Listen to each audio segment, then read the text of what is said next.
Good morning. Tingnan mo yung katabi mo. Nagpapasalamat ka ba? O, sabihin mo sa kanya, salamat sa Diyos, nandito ka. So, talingat na napakabuti ng Diyos sa atin. Hindi siya kailanman nagkukulang at hindi niya inaalis ang kanyang paningin sa atin. Binabantayan niya tayo. Ibinibigyan niya yung mga pangailangan natin. Kuminsan nga, nauuna pang ibigay niya bago pa tayo humihingi. Tama? So, sa series natin sa Gospel of Luke, last time, tinitingnan ng Diyos yung tunay na naghahanap, yung tunay na gustong maligtas. Siyempre, nakikita niya yung puso natin. Kahit ngayon sana, makita ng Diyos kung ano yung nasa puso mo. Ano yung motibo mo kung bakit ka nandito, bakit ka nakikinig. At sana nandun yung Panginoon, maabag ka po sa akin, tulungan mo po ako. Ito sana, tinignan natin last week yan, sabi niya, yung taong yon alam niya ang gusto niya, di ba? Sure ka na gusto mong pumunta ng langit, hindi ka nagdadalawang isip, hindi ka nalilito. And then pangalawa, willing kang magpasakop sa Diyos, 100% every day, hindi lang pag Sunday. Ibig sabihin, Panginoon, nandito po ako, sinusuko ko po ang buong buhay ko sa iyo. Ito yung hinahanap ng Diyos na binibigyan niya ng kanyang regalo na buhay na walang hanggan. Ngayong umaga, tingnan natin yung, meron tinanong si Jesus ito yung bulag, di ba? And then, ang sabi niya, Panginoong Jesus, sabi niya, bag ka po sa akin. So ito yung tinatanong din ni Jesus ngayon sa atin. Na kapag tumatawag tayo, sabi ni Jesus, ano bang gawin ko sa iyo? Ano bang gusto mong gawin ko sa iyo? So tingnan natin sa anong gusto mong gawin ni Jesus para sa iyo. O tanongin mo katabi mo, ano bang gusto mong gawin ni Jesus para sa iyo? Tanungin mo. Ano bang gusto mong ibigay ni Jesus para sa iyo? Sinong sumagot? Sinong sumagot? O si Marisa, anong gusto mong ibigay ng Diyos sa iyo?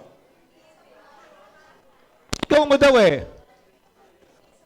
O, peace of mind. Amen. So, tingnan natin sa Luke chapter 18, verse 35 hanggang 43. Pwede ba tayong tumayo bilang respeto sa salita ng Diyos at sabay-sabay natin siyang basahin? Nang malapit na si Jesus sa Jericho, may isang lalaking bulag na nakaupo sa tabi ng daan at namamalimos.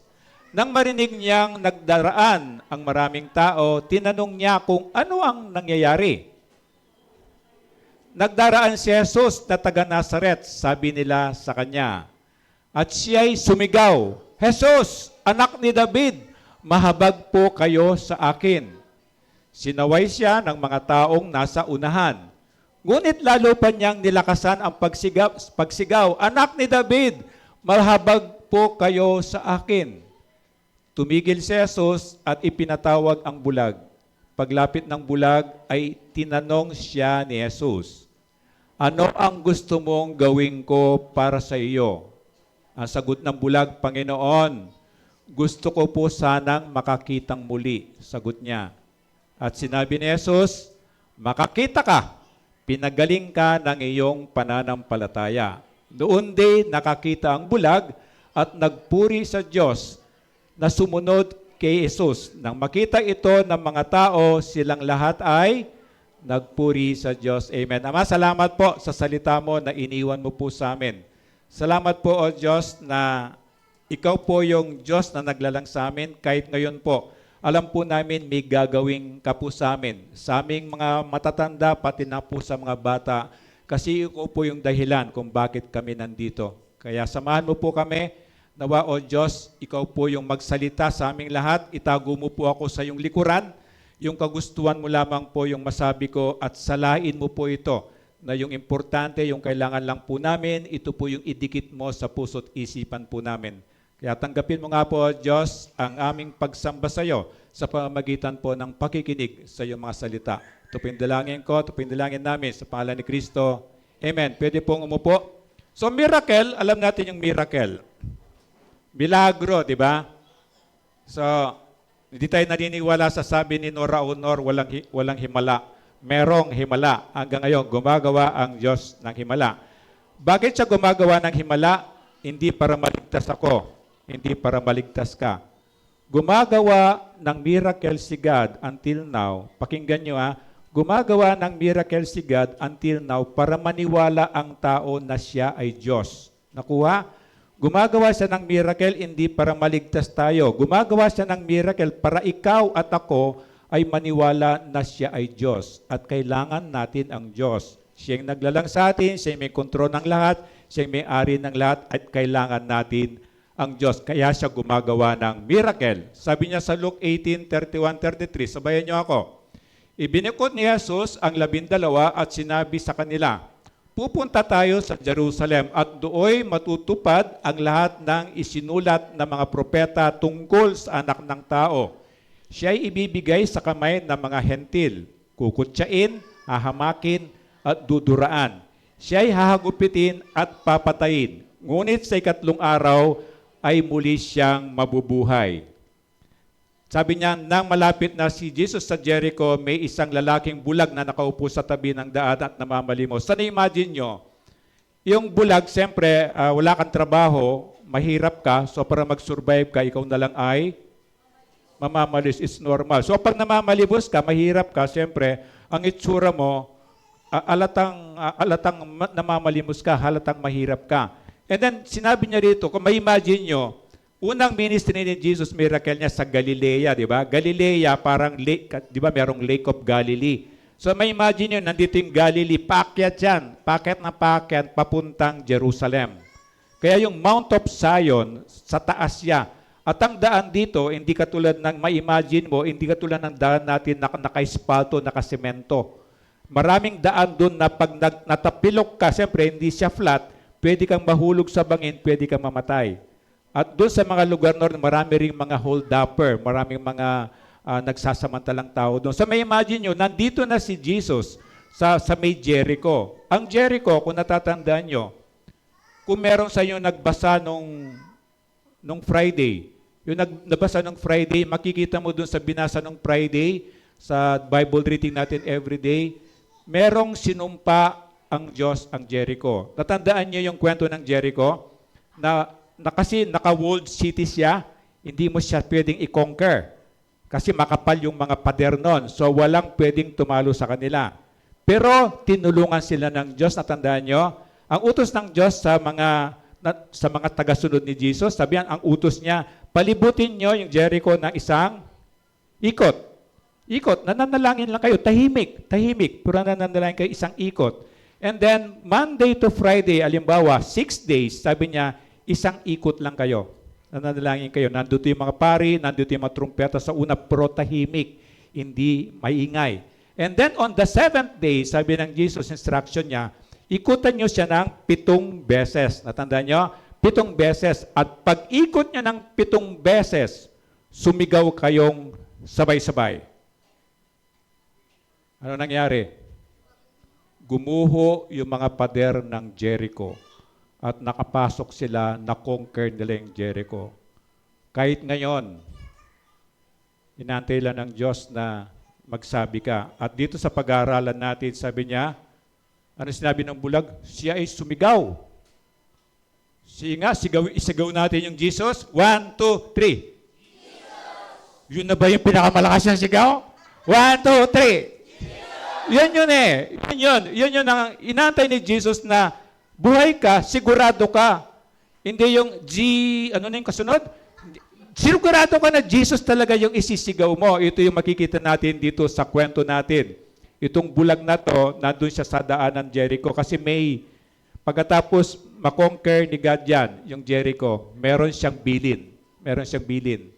Ang bilin niya, walang sino man ang magtatayo ng kahit anong structure dun sa lugar na sinumpa ng Diyos.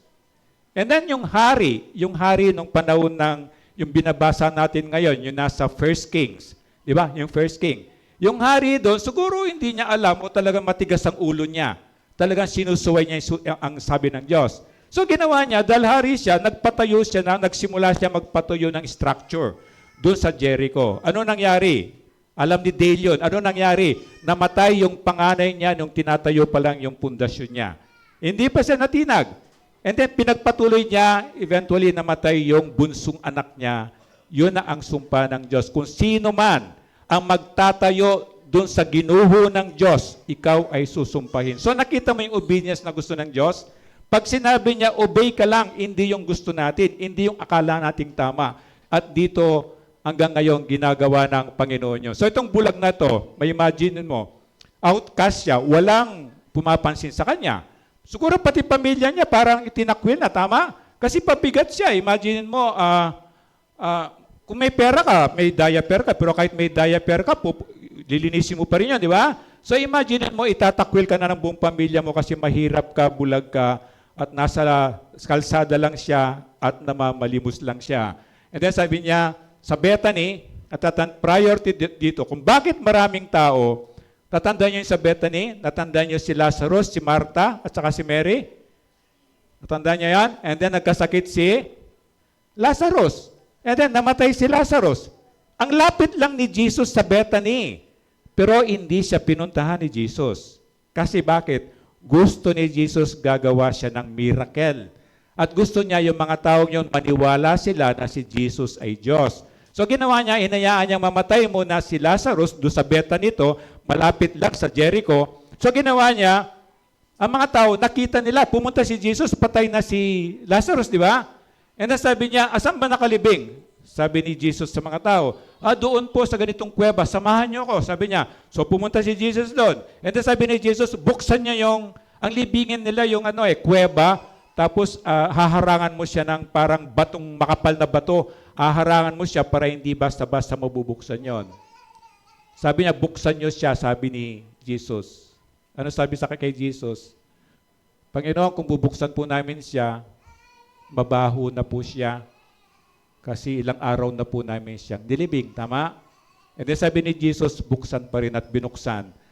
Sa mga makita mo sa mga artist, lumabas si Lazarus, naka-grave clothes siya. Kasi binabalot nila nga, wala pang embalming noon eh. Binabalot yon, tapos nilalagyan ng maraming pabango para ang concept, para matalo yung amoy na mabaho, ditong pabango. So lumabas si Lazarus at yun na nga, gumawa ng miracle si Jesus. So may imagine mo, katatapos lang nito at nabalita nito maraming tao. So dito mo idudugtong. Ngayon, papunta si Jesus sa Jerusalem. Ang dami ng tao doon, hindi mo ma-imagine. Dali mo sa cry room. Or niya. So sa Bethany, dito siya gumawa ng miracle para maniwala sila na siya ay Diyos. And then later on, dumami ang taong yon. Of course, yung bulag, hindi siya nakakita, pero sensitive ang paningin niya, di ba? Dito nagbe-base. Kaya ang bulag, hindi kanya nakikita, pero kilala niya kung sino ikaw kasi naririnig niya yung boses mo. Then sa Mark, ang sinulat ni Mark, remember yung 4 gospel, Matthew, Mark, Luke, John. Di ba? Ang mga ito, sumulat siya almost pare-pareho yung kwento nila, magkakaiba lang yung pagkasulat. Pero kay Mark, meron siyang nilagay na pangalan. So, ibig sabihin, itong bulag na to, dalawa sila. At usually, di ba, meron kasabihin na birds of the same feather, anong die together? Flock together, di ba? So, merong katotohanan na kapag ikaw ay maganda, gusto mo, kasama mo, magaganda, di ba? Pag ikaw'y gwapo, gusto mo kasama mo, mga gwapo, di ba? So, parang ganito, na bulag, gusto niya kasama niya bulag kasi nakaka-relate sa kanya ito, di ba? Kaya no wonder, sinabi ni Jesus, paano aakayin ng isang bulag ang kapwa niya bulag? So may katotohanan talaga na ang gusto mo yung medyo kahawig mo o medyo kahugali mo para magkasundo kayo, di ba? So paborito nyo, parehong tuyo, di ba? So puro tuyo ang ulam nyo. Pero sa mag-asawa, hindi ganon. Sa mag-asawa, hindi ganon. Kasi sa mag-asawa, ang inutos ni God, katuwang. Katuwang. Yung wala ka, meron yung isa. So, parang complementary, parang ganon. Imagine mo kung mag-asawa kayo, ang paborito mong ulaw, buro, alam mo yung buro? yung buro ng tilapia. Araw-araw na lang, buro ng tilapia ang utang. So, ginagawa ni God, para maging masaya, medyo magkaiba yung mag-asawa. Kaya pag naintindihan nyo yun, normal lang na talagang hindi kayo magkasundo in many ways. Kasi sinadya talaga ng Diyos. Kasi complementary. Yung wala sa asawa, nandito sa lalaki. Yung wala sa lalaki, nandito sa babae. So, complementing yan. It's a beautiful art design ng Panginoon sa mag-asawa. So, dito pinangalanan niya, yung isang bulag na de Bartimaeus. So, ibig sabihin, yung bulag na sinasabi ni Luke ay dalawa. Kaya lang si Luke, dito sa lesson natin, nag-focus siya isa. So, imagine niyo basta't may kasama pala yung bulag na yon at may pangalan yung kasama niya ng bulag. And then 36, sabayan niyo ako. Nang marinig niyang nagdaraan ang maraming tao, itinanong niya kung ano ang nangyayari. Di ba? Nung bulag. Siyempre, bakit nagkakagulo? Bakit? Kasi kahit bulong-bulong lang, pag maraming ganon, sabihin mo siguro, remember na pakain si Jesus? 5,000 na lalaki. Tama? Hindi nakalista doon ang babae. Hindi nakalista doon yung mga bata. So may imagine mo, yung 5,000 na nakasulat sa Bible, roughly mga 25,000 yon pag sinama mo yung mga babae, yung mga bata. So ito dito, after ng miracle kay Lazarus, may imagine mo yung multitude, kung gaano karami yan. Kahit na naglalakad yan, nagbubulungan lang yan, medyo maingay, di ba? So narinig ng bulag. Sabi niya, tinanong niya, ano ba ang nangyayari? Bakit maingay? Kasi prior dito, kung wala pa si Jesus, tahimik. Tahimik yung lugar, kukunti pa yung tao that time. So may imagine mo, nandun yung bulag, maybe, ako iniisip ko, siguro maghapon, wala man lang siyang makuha kahit konti.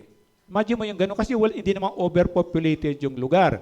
Alanganin pa yung lugar kasi matarik na paakyat yun sa Jerusalem. So dito narinig niya, maingay, nagtanong siya, ang sakit sa kanya, nagdaraan si Jesus na taga Nazareth, sabi nila sa kanya. Pero tingnan mo itong sagot niya rito. At siya'y sumigaw, Jesus, anak ni David, mahabag po kayo sa akin. Anak ni David, alam nung bulag? David, lineage ni Jesus to. Lineage nila Mary and Joseph. Dito ipapanganak yung tagapagligtas. Alam niya yon. So, ibig sabihin, mag-iisip ka, hindi nakasulat, mag-iisip ka, kilala niya ang Panginoon. Kilala niya si Jesus. Hindi niya sinabing, Jesus, Panginoon, Jesus, taga na. Kasi sinabi sa kanya, dumaraan si Jesus na taga Nazareth. Pero hindi niya sinabi yon eh. Ang sinabi niya, anak ni David, Jesus, anak ni David, kilala niya ang Panginoon. Anong sabi niya? Mahabag ka po sa akin. Ito yung inantay ng Diyos. Ito yung full of humility. Di ba, ano tayo, mapagmataas tayo eh. Selfish tayo, mayabang. Yung natural lang, di ba? Natural natin yon. Pero dito makita mo yung full of humility. Hindi dahil sa bulag siya, hindi dahil sa mahirap siya, kundi dahil kilala niya ang tunay na Diyos. So kung kilala mo ang tunay na Diyos, walang matitirang pride sa iyo, walang matitirang pagmamalaki sa iyo. Kasi alam mo, kung ano mang meron ka, bigay lang ng Diyos yon. Ikaw ay tagakatiwala ka lang. Wala kang dala nung ikaw ay isilang, di ba? So kung alam mo yon, so buong buo ang paggalang mo, ang pagpaniniwala mo sa Diyos, at dito yung bulag. Hindi siya humble dahil mahirap siya, no. Humble siya kasi kilala niya yung Creator niya. Kilala niya yung tagapagligtas niya. Nakilala niya siya ay nilalang at siya ang Diyos. Hindi niya kailanman pinapantay ang sarili niya sa Diyos. Ito yung makita mong sumigaw siya at sure siya. Kilala niya si Jesus. And then 39, sinaway siya ng mga taong nasa unahan. Ngunit lalo pa niyang nilakasan ang pagsigaw. Anak ni David, mahabag po kayo sa akin. Naranasan mo namang manalangin ganito? Panginoon, mahabag ka po sa akin. Sino nakaranas nun? Di ba nung ginagawa mo yan, umiyak ka most of the time? Kapag umabot ka ganong prayer, it's the most humbling prayer na usually kapag ginawa mo yon, umiiyak ka sa Diyos. Kasi kailangan mo talaga yung tulong ng Diyos. Ito yung beautiful time you spent with the Lord. At usually dyan, yung iba nakaluhod talaga yan, dan umiiyak. Panginoon, maawa ka po sa akin. Ito yung mga prayer. At ganito yung puso nitong bulag na ito. At sabi niya, mahabag po kayo sa akin. Pinigilan siya, pero anong ginawa niya? Nung pinigilan siya, anong ginawa niya? Yun eh. Tapos ikaw, nagtapururot ka kagad, pinigilan ka lang, hindi ka na nagsimba, hindi ka na nanalangin, nagtampo ka na, tapos nagsanga-sanga na yon, di ba? Nagsanga-sanga na yon. Tapos, siyempre, birds of the same feather, oo, tapos ang kasama mo, di ba? Siyempre, ikukwento mo na yung dadagdagan mo na yon, exaggerate mo na yon. So, sino kasama mo? Makamukha mong marites na, di ba? Sama-sama na kayo, grupo-grupo na kayong marites, di ba? Ito yung sinasabi niya. Ito yung sinasabi niya, unless na makita mo where you stand, kilala mo yung sarili mo, at kilala mong Diyos, wala pong matitirang pride. Walang matitirang pagmamalaki. At yun, mapapalitan po ng kapakumbabaan, hindi lang sa Diyos. Magre-reflect yan kahit sa tao. Kasi masusunod mo yung sabi ng Diyos na ituring mong mas higit sa iyo ang kapwa mo. Kasi nawala na yung pride, nawala na yung ego mo. Tinapakan mo na yung ego mo. At dito, sinuway siya the more na sumigaw siya. Kailangan talunin niya itong ingay na to. Ito yung kailangan sa atin ngayon. Ang mundo, lalo ng Pilipinas, aminin natin hindi, meron tayong crab mentality, di ba? Kapag gumasyansa yung kapatid mo, para nainggit ka. Kung nainggit ka, nagsiselos ka, inihila mo pabalik, di ba? Kasi gusto mo, sama-sama na lang, puro mahirap na lang kayo. Di ba mali, di ba? Dapat matawa ka, umasyansa yung kapatid mo, di pwede mong utangan, di ba? Pwede kang umingi, o, di ba? Yung ganun eh. Kaya sabi ng Diyos, baguhin mo yung kaisipan mo, sabi, mahalin mo yung kapwa mo. Sabi niya, ituring mo siyang higit sa iyo. Ito yung perfecto. Kasi may malalapitan ka, kung puro-puro kayo mahirap, di wala, di ba? Tapos sabi, may mga pera kayo, alam mo yung mga perang duling, yung mga perang maliliit na nga sila, duling pa sila. Paano makakabili yun ng tamang bagay, di ba? Ito yung sabi ng Panginoon, alamin mo, kilalanin mo ako. Paano mo siya makikilala? Ngayon, makinig ka ngayon. Makikilala mo ang Diyos. Magbasa ka ng Bible, makikilala mo ang Diyos. Kung kailangan mo ng guidance, meron kaming Bible reading guide doon. Kapag sinunod mo yon, in 1 year, mababasa mo yung buong Bible. You can start anytime. At kapag kasama ka sa group chat natin, merong Word of God doon every day. Merong pang music doon paggabi. At yun, makakatulong sa paglago mo, makikilala mo ang Diyos. At dito sabi niya, the more na sumigaw siya. And 40, tumigil si Jesus at ipinatawag ang bulag. At paglapit ng bulag ay tinanong si Jesus. Pero nakita mo, I'll stop dito. Tumigil si Jesus. Naisip mo gaano ka-busy si Jesus? Ilang billion kaya nananalangin sa Kanya every moment. Pero sa isang sigaw ng isang bulag, tumigil si Jesus. Di ba napakasarap? Ako kaya kapag nanalangin kaya ako kay God, titigil kaya siya? Yes! Naniniwala po ako doon. Nandun lang si Jesus, parati siya nag-aantay na ikaw ay lalapit. Parati lang niya inaantay na ganun din, sumigaw ka.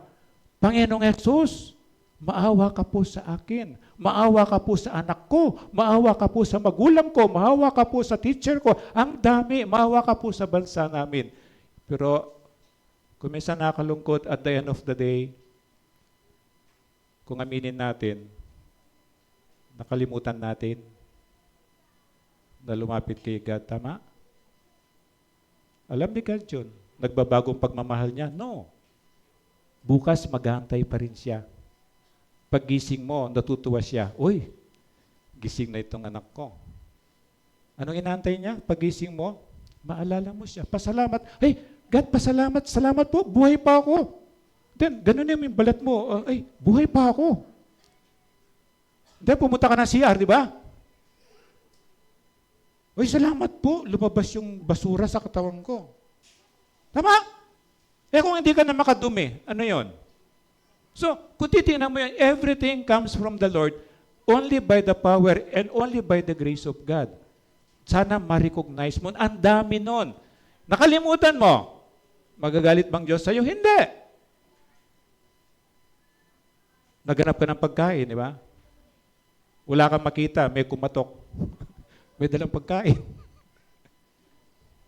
Pero kung minsan may dalang pagkain, kumain ka na, hindi mo man lang nagpasalamatan na, God, salamat po, may ginamit kang tao para dalan ako ng pagkain. Ang dami nun throughout the day.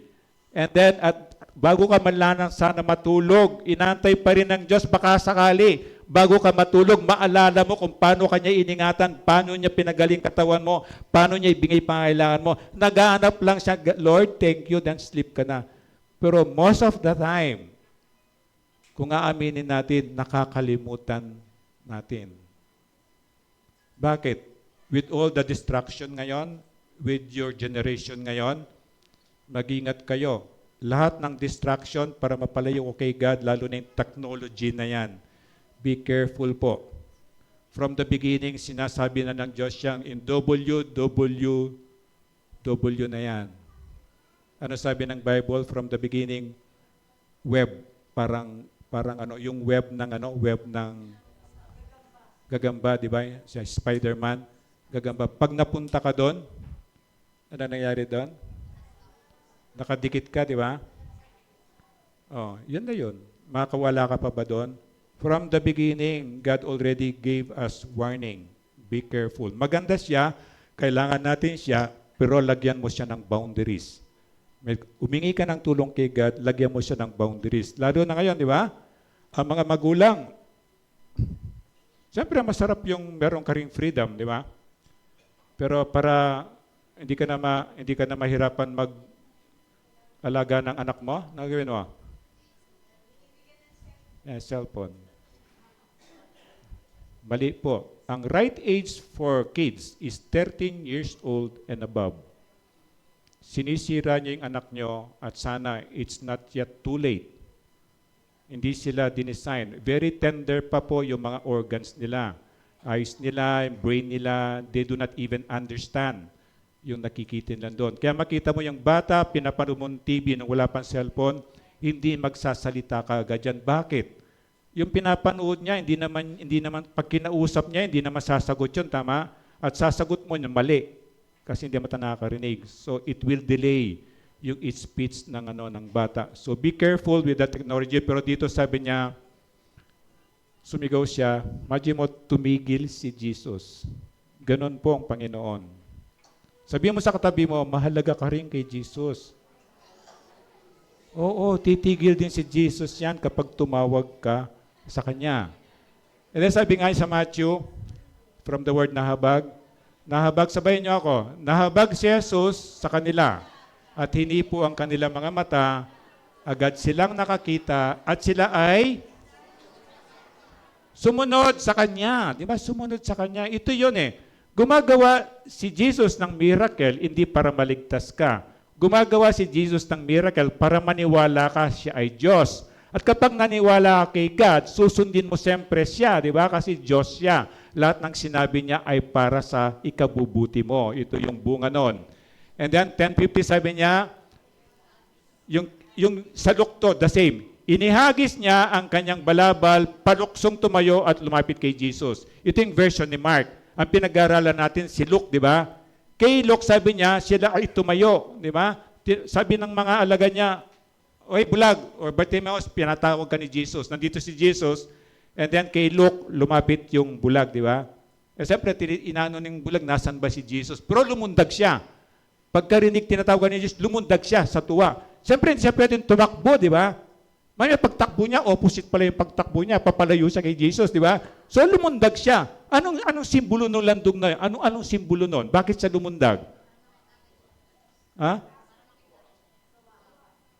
O tuwa, makita si Jesus, inaantay niya yun eh. Inaantay na yun. Tama pag nananalangin ka. Ano inaantay yung pag nanalangin ka?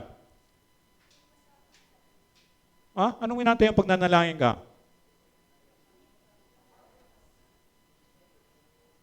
Hindi mo nanantay kasi nakatulog ka na, di ba?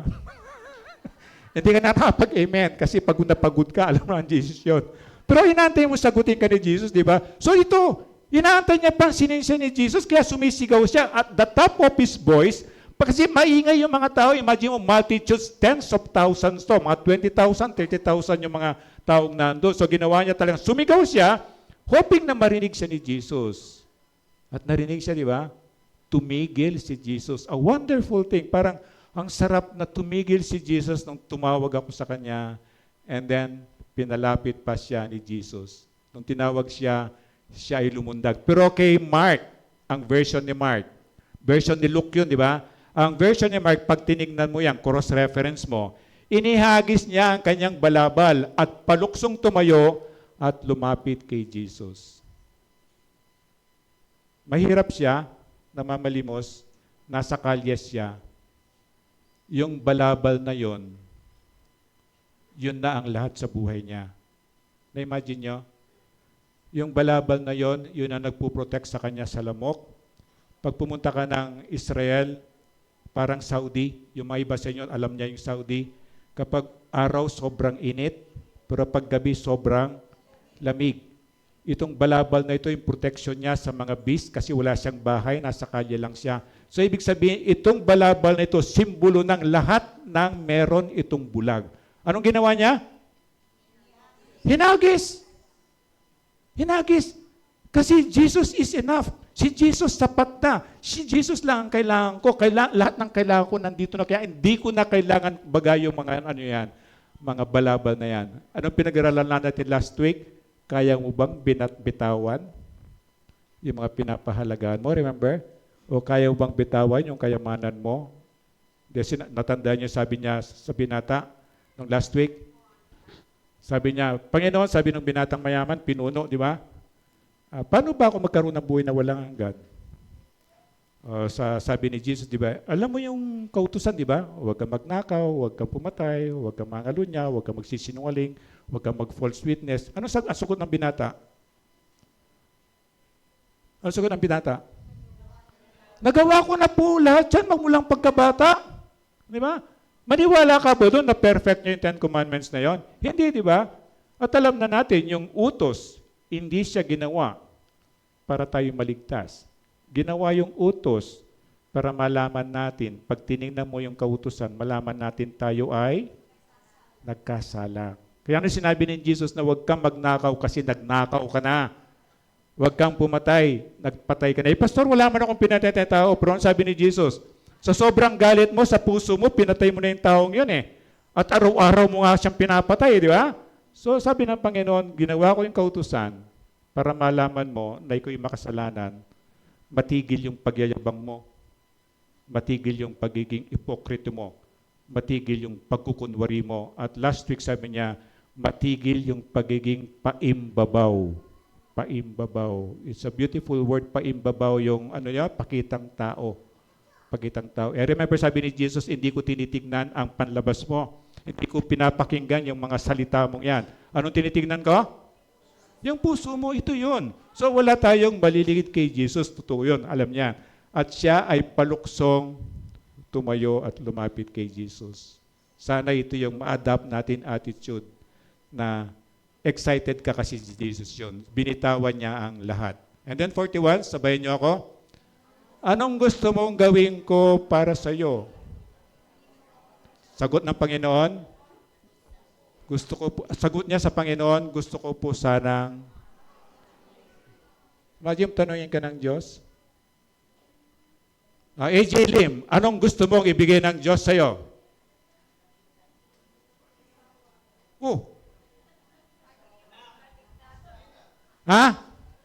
Isigaw mo nga. Ano?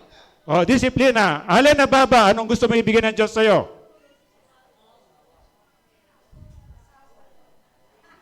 Hindi, may asawa na po yun. Kaya hindi asawa. Jerry, San Diego, anong gusto rin ibigay ng Diyos sa iyo? Kalakasan, di ba? Pinakamalakas volume mo na yan. Dito nga, sigaw eh. Isigaw mo, di ba? Anong gusto mong ibigay sa iyo ng Diyos? Princess Salanap. Pera, di ba? Amen, di ba? Lahat ba may gusto ng pera? Oo, di ba? Walang masama doon. Just be a good steward. Di ba? Ito, tingnan ko kung marunong sumigaw. Mark, anong gustong ibigay ng Diyos sa'yo? Narinig niya? Hindi rin narinig eh. O hindi raw narinig niya? Oh, yun, di ba? Amen. So, yun lang sinasabi ng Diyos, anong gusto mong ibigay ko sa'yo? Imagine mo every day, God is asking you the same question. Kaya lang hindi mo siya pinapansin. Di ba? Manalangin ka lang, Panginoon, mahabag ka po sa akin. Sasagot si Jesus, Angela, anong gusto mong ibigay ko sa iyo o gawin ko sa iyo? Narinig niya? Narinig niya? Hindi raw Ano daw? O narinig niya? O hindi? O peace of mind daw. So ibig sabihin, ito yun Ito yun na kahit dito, purihin ng Diyos, di ba? Hindi man lang kayo makapagtaas ng kamay. Di ba? Tapos kumakanta. Hindi man lang, pwede ka naman kumantang, huwag mo intindihin yung hindi pagandahan ng boses. Kanta mong Panginoon mo, hindi mo iniintindi yung katabi mo. Kaya kapag paulit-ulit yung kanta natin, ang purpose nun, para ma-memorize mo yung kanta. Bakit? The beautiful way to sing for the Lord is to close your eyes. And then nakaganong ka, and then kinakanta mo Panginoon kasi hindi ka nadidistract sa katabi mo. Ang mangyayari lang doon, pero huwag kang mahiya, mamaya dito ka na nakaharap Kasi para sa Diyos yun hindi para sa tao. So you try to practice. We learn from the lesson na sinasabi, ito bulag to, mahirap to, namamalimos to. Pero tama yung example na pinapakita ni Jesus sa atin. Na kapag kumakanta, pinupuri mo ang Diyos, di ba? Kung minsan meron pangangayan, and I stand in awe of you. Tapos kami sa church namin, nakaupo kami. Ano yon? Kasi hindi mo talaga iniintinding kinakanta mo. Pag kinakanta mo yon, tingnan mo yung lyrics doon at kantahin mo para sa, believe me, mararamdaman mo yung banal na spirito, yung mainit na sinasabi nila, mararamdaman mo yan at makikita yung iba umiiyak. Bakit? Because they are touched by the Holy Spirit. Kasi tinatas, gusto nga maabot yun Gusto nga maabot yun, pero hindi Minsan magtatas, ganun lang, naiya ka ba na? Di ba yung bulag-bulag nga to Nung sabi niya, tinatawag kasi siya, ano ginawa niya? Oo. Hindi yung, tayo po'y tumayo para manalangin. Dapat hindi ko na sinasabi yung tayo po'y tumayo. Pag tayo po'y manalangin, tatayo ka na kaagad kasi kakausapin mo, mananalangin ka sa Diyos. Tama? Dapat meron ka ganong klaseng energy, meron kang ganong klaseng excitement. Kasi ang Diyos ang kakausapin mo. At sabi niya, Panginoon, gusto ko po sanang, naintindihan nyo? Ibig sabihin, hindi sa dating bulag. At marami kang mababasa at maraming katotohanan na bulag siya because of sin. Because of sin. At paulit-ulit sinasabi ni God dyan, meron kang mata pero hindi ka nakakakita. Meron kang tenga, hindi ka nakakarinig. Bakit? Because matigas ang ulo mo. Isang klaseng sumpa yun. Kahit sasabihin sa yung totoo, hindi mo maintindihan yan. And besides, wala kang relationship talaga kay God. Kasi kung hindi, kung meron ka talaga relationship kay God, alam mo, excited ka, tatalon ka Asisigaw ka talaga Di ba, wala makakapigil sa'yo doon. So ito yung ikaw mismo nakikita mo, anong klaseng relationship meron ako kay God? Gaano kalalim ang relationship ko kay God? Kung mababaw pa, kung konti pa, baby Christian ka, kahit matagal ka nang nagsisimba, don't worry. Ang gawin mo lang, makinig ka kay God, gumagamit siya ng maraming example, at i-adapt mo yon, gayahin mo yon. Gusto kong maging ganun. Gusto kong maging katulad ng bulag. Huwag kang manalangin na gusto kong maging bulag. Gusto ko lang maging kaugali ng bulag. Kasi baka sagutin ni God yun. Well, wag yung, gusto ko po maging kaugali ko yung bulag, hindi yung gusto ko maging bulag, di ba? So malinaw yun, Pag nagkamali ka man, bawiin mo. God, binabawi ko po yun. Hindi po yun. So ito yun, sabi niya, gusto ko po makakita muli. Kaya dito makikita mo na ang mga parable ni Jesus, puro tema niya kaligtasan. Iba-ibang pamamaraan, iba-ibang sistema, But again, ang parable, it's not a true story most of the time. Gumagawa lang ng kwento si Jesus, kaya lang si Jesus, dahil kwento ni Jesus yon, paniwalaan natin. Ginagawa niya yun para maintindihan natin. Kasi marami tayong mga false teaching na inadapt sa younger buhay natin. And then ikaw, anong gusto mong gawin ni Jesus para sa iyo? Hindi na kita pasisigawin ngayon. Pero isipin mo, ilagay mo sa puso mo, serious, anong gusto mong gawin ni Jesus sa iyo? Hayaan mong makita ni Jesus yan. Take time. You take time. Anong gusto mong gawin ni Jesus sa iyo? Kahit ibulong mo lang sa Kanya, malalaman. Importante po yon. You apply the lesson. Application yan. Ako, pag tinanong ko Jesus, ilabas ko yung listahan ko, marami yon.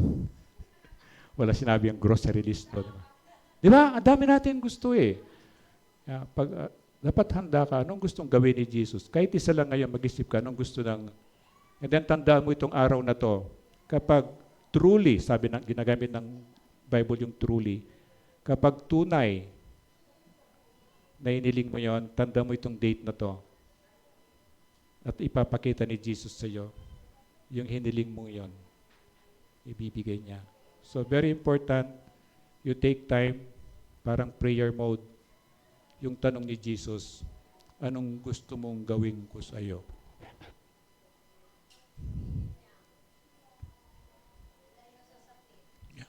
Yun. Ibulong mo sa Panginoon at gagawin niya yon. Ang tatandang mo itong araw na to, God will do miracle.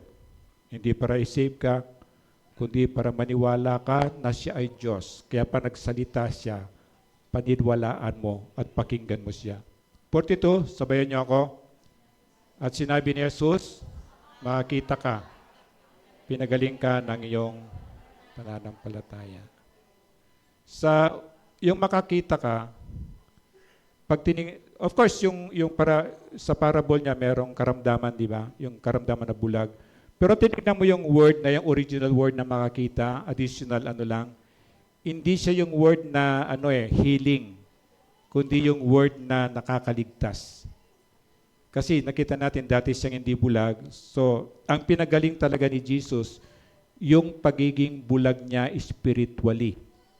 Ito yung nakuha niya, ito talaga yung tumbok niya. Kaya pag tinay mo yung Greek word na ginamit dito, hindi yung gumaling ka sa pagkabulag mo, hindi gumaling ka o mapatawad yung kasalanan mo. Kasi yun ang nagkokos ng pagkabulag niya. Itong kasalanan, even death, ito yung nagkokos. Kaya sabi niya, pinagaling ka na ng iyong pananampalataya. Iniligtas ka ng iyong pananampalataya. This is the original word actually. Hindi ka pinagaling. The original word, pag pinag-aralan mo talaga siya, iniligtas. Iniligtas siya. Kasi nakita nyo, di ba? Hindi sa dating bulag. Bakit siya naging bulag? Dahil sa kasalanan. So ito yung habag ng Diyos, pinagaling siya yung spiritual sickness niya. Yung karamdaman niya, spiritual. And then 43, sabihin natin pasahin, noon day, nakakitang bulag at nagpuri sa Diyos na sumunod kay Jesus. Na makita to ng mga tao, silang lahat ay nagpuri sa Diyos. Nakalimutan ko yung team, tandaan nyo ba yung yung kantang pinupuri ka, anak? Sige, pakita natin yung pinupuri natin ng Diyos. Hindi ko na, yung worship team, could you go there? Hindi ko yun na-inform. Pero application natin ang epekto nito, hindi lang yung bulag nagpuri, kundi lahat sila nagpuri sa Diyos. Ano yung kanta natin, pinupuri? Pinupuri, sinasamba kita. Tayo po'y tumayo. Dakilang Diyos. Subukan yung i-close yung mata nyo. Walang lyrics. Tunay ngang ika'y walang katulad. Tunay ngang ika'y di nagbabago. Mabuti ang Diyos na na sa akin ay nagmamahal. Subukan niyong itaas ang kamay niyo at ipikit ang mata ninyo. Pinupuri, sinasamba kita. Dakilang Diyos at Panginoon. Tunay ngang ika'y walang katulad. Tunay ngang ika'y di nagbabago. Mabuti ang Diyos na sa akin ay nagmamahal. Kay buti-buti mo, Panginoon, sa lahat ng oras, sa bawat araw, ika'y laging tapat kong magmahal. You close your eyes. Ang iyong kaaway ay magpawalang hanggan. Pinupuri, sinasamba kita. Dakilang Diyos at Panginoon. Tunay ngang ika'y walang katulad. Tunay ngang ika'y di nagbabago. Mabuti ang Diyos na sa akin ay nagmamahal. One more time. Pinupuri, sinasamba kita.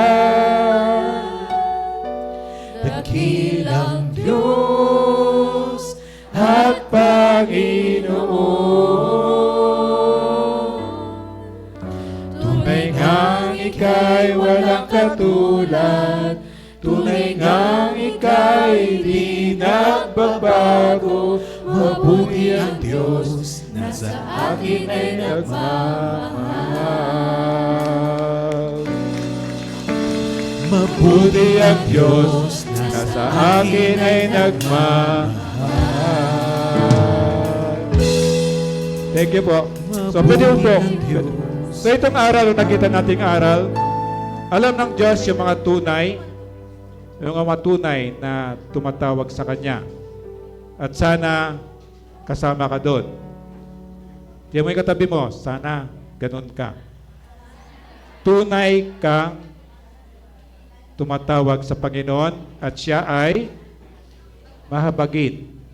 Ito yung number one character na Diyos. Kapag meron kang panalangin, mahabag ka po sa akin. Napakagandang panalangin. At siya ay nagpapagaling, siya ay nagpapatawad, at siya yung tagapagligtas natin. So, sino ka sa mga tao na sa kwento? Ikaw ba yung nakikiusyoso lang? Pag nag-meeting si Jesus, meron siyang pagkain, nakikikain ka lang ba? O entertainment lang? Kasi pag miracle, para entertainment Di ba? O isa ka sa mga pariseyo na inahanapan mo ng mali si Jesus para meron kang may pintas? O isa ka sa mga taong talagang tunay na gusto mong makarinig kay Jesus? Asan ka sa kwento?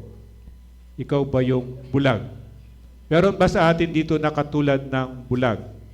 Ako, kasama ako doon. Katulad ako ng bulag, kailangan ko ng habag ng Diyos parati para magawa ko yung tungkulin ko. Tinatanong tayo parati ni Jesus, di ba? Anong gusto mong gawin ko para sa iyo? At sana imagine mo ito parati sa every moment ng buhay mo, bago ka matulog, bago ka pagkagising mo, alalahanin mo itong tanong na ito at sabihin mo kay Jesus kung anong gusto mong gawin ni Jesus sa iyo. Believe me, gagawin niya yon. Sana tayong lahat naman katulad ng bulag o nung dalawang bulag sa kwento. Purihin ka ng Diyos yung ginata natin at tayo po'y tumayo at manalangin. Ama, salamat po. Biyaya mo po na kami ay buhay. Biyaya mo po na may kakayahan po kami. Marami ka pong binigay na karunungan, kalakasan sa amin. Edukasyon, kung ano-ano pa, O Diyos. Naway magamit po namin ito bilang pagpupuri po sa iyo. Salamat po sa iyong salita at salamat po na ibinalik mo o tinuruan mo po kami na kada linggo alalahanin po namin kung paano mo po binayaran ang aming kasalanan sa pamamagitan po ng pag-observe po namin ng Holy Communion. Kaya, O Diyos, gusto ko po namin may taas sa pamamagitan po ng pagsunod sa mga utos mo po sa amin. Pinupuri ka po namin, O Diyos, at pinapasalamatan. Ito po yung dalangin ko sa pangalan ni Kristo. Amen. Pwede pong umupo at mag-ano tayo ng... Again, yung tinapay, simbolo ng katawan ni Jesus na siya yung